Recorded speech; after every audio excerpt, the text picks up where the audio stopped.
কোনো অবস্থান নেন নাই, ওনার যেগুলো ইতিহাস, শহীদ জিয়া রহমানও তারও এই ধরনের কোনো ইতিহাস নাই।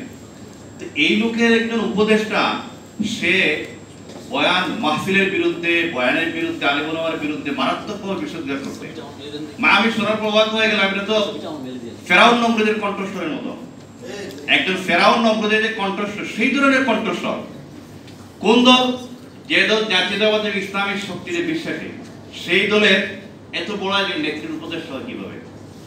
তো এগুলো হচ্ছে আমাদের জন্য, সময় 1 মিনিট বাকি, তো এগুলো হচ্ছে আমাদের জন্য অশনি সংকেত। আমার মনে হচ্ছে যে ওলামায়ে কেরামের বিভিন্ন জামাত, এসব লিডারদের সাথে কথা বলা দরকার, যে আমরা আপনার সাথে কথা বলতে চাই, আপনি যেগুলো বলছেন এগুলো ভুল কথা বলতেছেন, এবং ডেলিগেশনকে কথা বলা দরকার।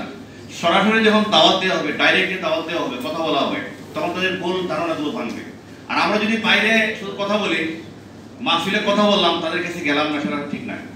সেজন্য সরকারি দল, বিরোধী দল এবং আমাদের যে উপদেষ্টা যারা আছেন, তাদের সাথে ওলামায়ে কেরাম রাজনীতির বাইরে গিয়ে একটু দাওয়াতি কাজ করা দরকার।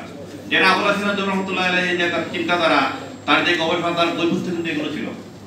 সেজন্য আমি লম্বা কথা বলতেছি না, আমি এই প্রোগ্রাম থেকে আমি ফয়েম ইনসানিয়াত, আমাদের শহীদ ইসলাম ফারুকী আলহামদুলিল্লাহ অনেক একজন সম্ভাবনাময় একজন নেতা, সম্ভাবনাময় একজন গবেষক।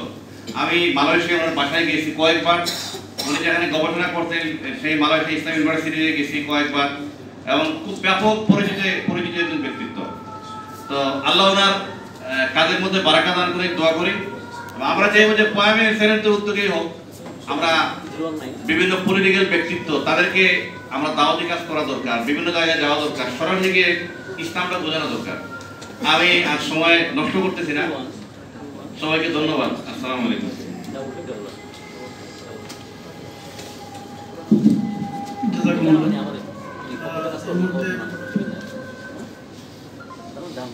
বক্তব্য রাখবেন মুফতি আব্দুল্লাহ ইয়াহিয়া, সভাপতি জাতীয় ইমাম পরিষদ।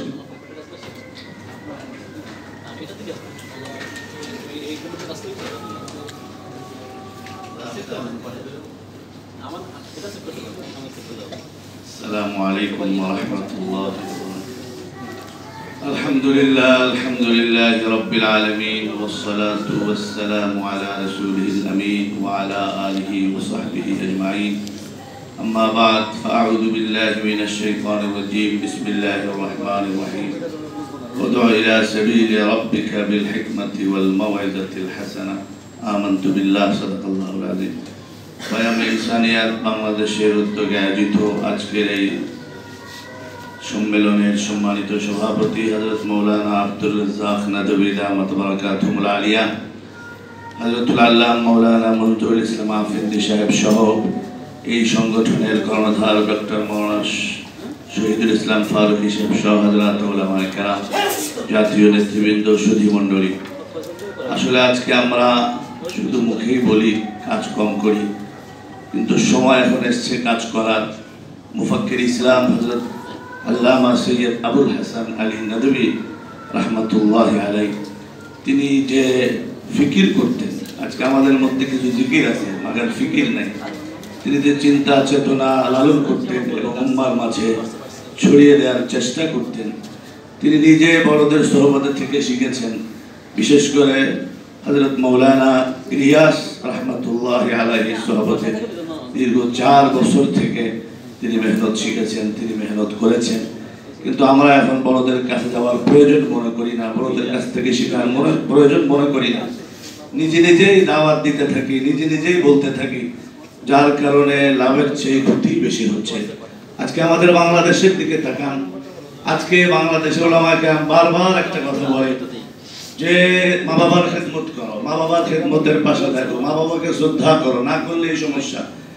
বৃদ্ধাশ্রমগুলির কথা বলা হয়, তো সত্যি আমি চিন্তা করে দেখেছি আজকে আমাদের রাজধানী ঢাকা শহরে কয়েকটা ফ্যামিলির মধ্যে এমন আছে যে সকালবেলা বাবা বেরিয়ে যাচ্ছে, মা ঘরে আছে।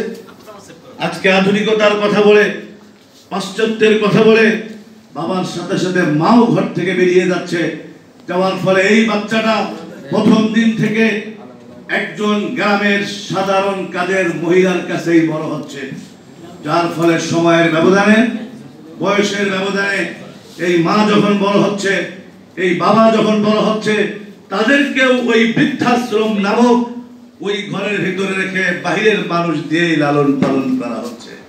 তার মূল কারণ ছোট্টবেলায় সে সময় দেয় নাই।